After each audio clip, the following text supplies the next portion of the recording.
Healing isn't about forgetting.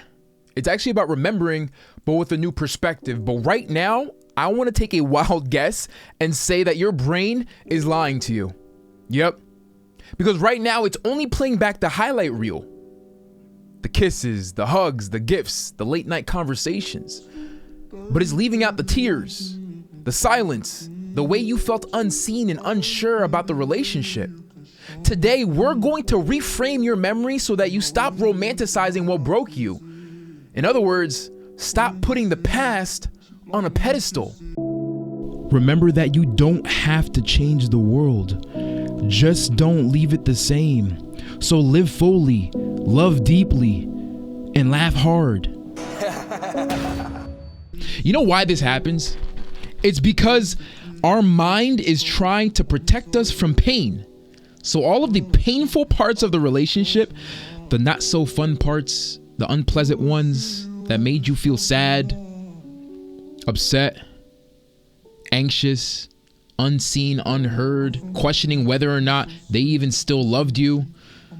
It tends to either minimize those moments from the relationship or just completely block it out, because you start getting hyper fixated on the good times, the good memories, because our brain is simply just trying to protect us. So it clings on to the reward aspect of the memories, and it pushes down the negative parts. It sets it aside because it's a natural survival tactic to just protect you.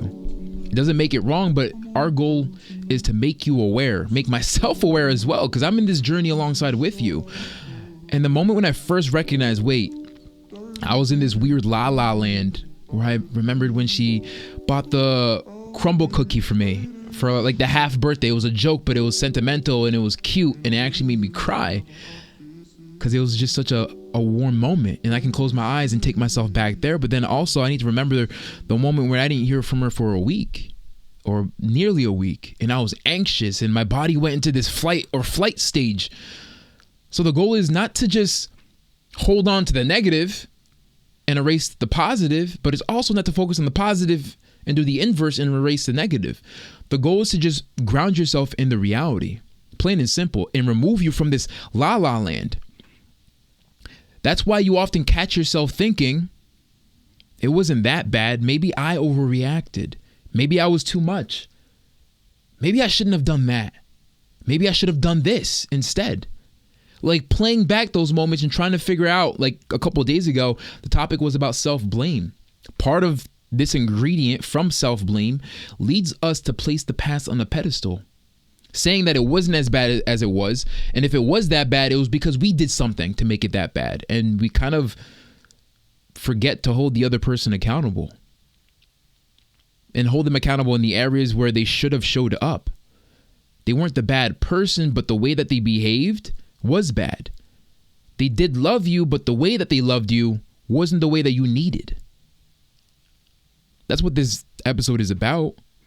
We often have this like selective memory that we get trapped into, holding on to just the best version instead of remembering the whole picture. So this video is simply just to ground you, remind you to take a step back and stop looking at one area of this picture, one area of the memories, and to look at the overall.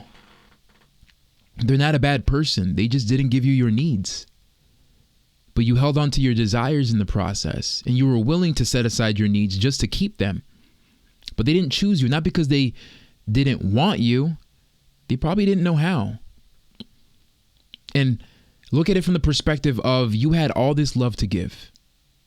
All this love to give to this person. You showed up, you were kind, you were patient, you were sweet, but they didn't choose you. And it leads us to remember this powerful quote that's very applicable here.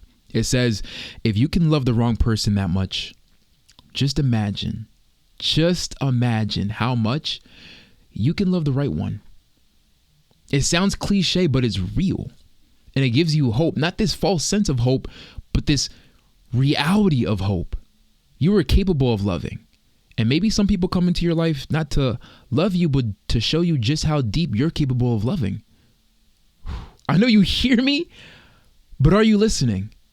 So when we add in a cognitive behavioral therapy ingredient into this, it's about reframing, right? Challenging the thought that says, I'm happy, Or I was happy, right? I miss how happy they made me.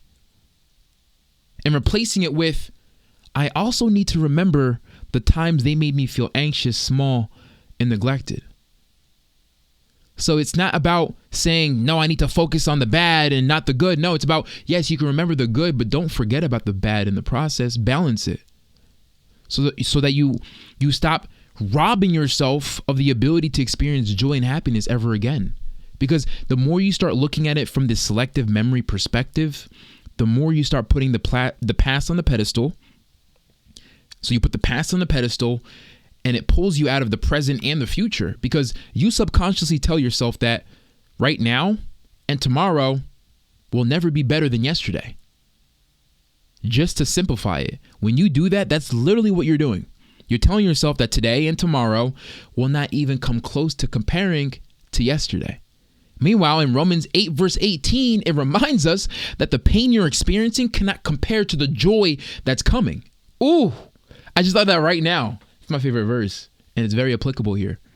The goal is to not romanticize over the thing that broke you.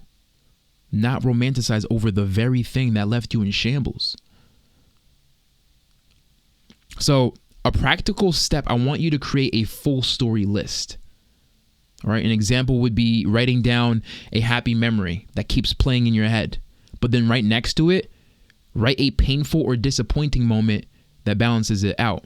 An example would be, she bought me crumble cookie on the half birthday event, right, for my half birthday, which is so cute. It was like such a cute, like, intentional thing.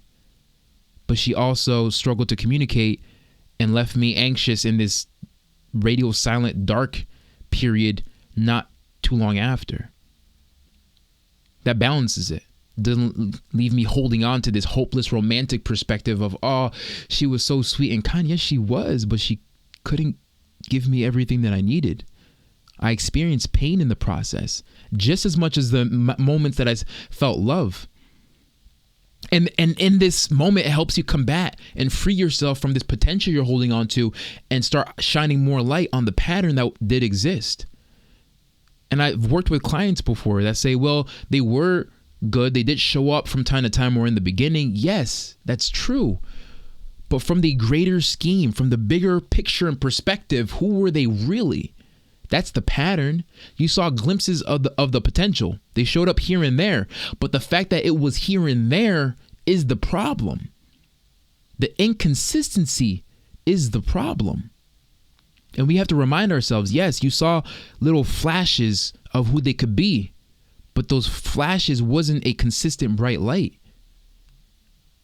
And it left you waiting and holding your breath for the next moment that they would show up as that version. You know how much pain that causes? So Ecclesiastes 7 verse 10 says, do not say, why were the old days better than these? For it is not wise to ask such question. This verse literally highlights how we put the past on a pedestal. It's natural human tendency to romanticize the past while ignoring the pain or the imperfections that also occurred, that coexisted in those very moments that we reminisce on. This aligns perfectly with this theme. Our minds cling to the highlight reel. But wisdom comes when we refuse to distort the past instead of grounding ourselves in the truth. So no longer distorting the past, but instead grounding ourselves in the truth. So today's journal entry is, what memory do I keep romanticizing? And what part of the truth am I leaving out when I replay it? And it doesn't have to be like a week before or a day before, just the overall picture of the relationship. You might be remembering all the positive highlight reels, but what about all the painful mistakes? When you watch the full football game, right, they show the highlight reels, the exciting moments, but there was a plethora of boring moments in between.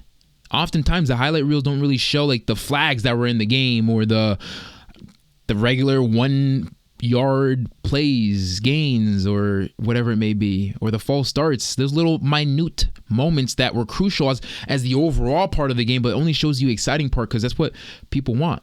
Same thing in terms of a relationship. Do we really want to see this person for who they are because we love them so much? And if we have to accept who they really are, we have to accept also what we tolerated and allowed for ourselves. If we put them on a pedestal and say they were perfect, they loved us just the way we wanted, but they just didn't want us, they didn't choose us, and that means we're less than, it's better than, wait, they showed me who they were.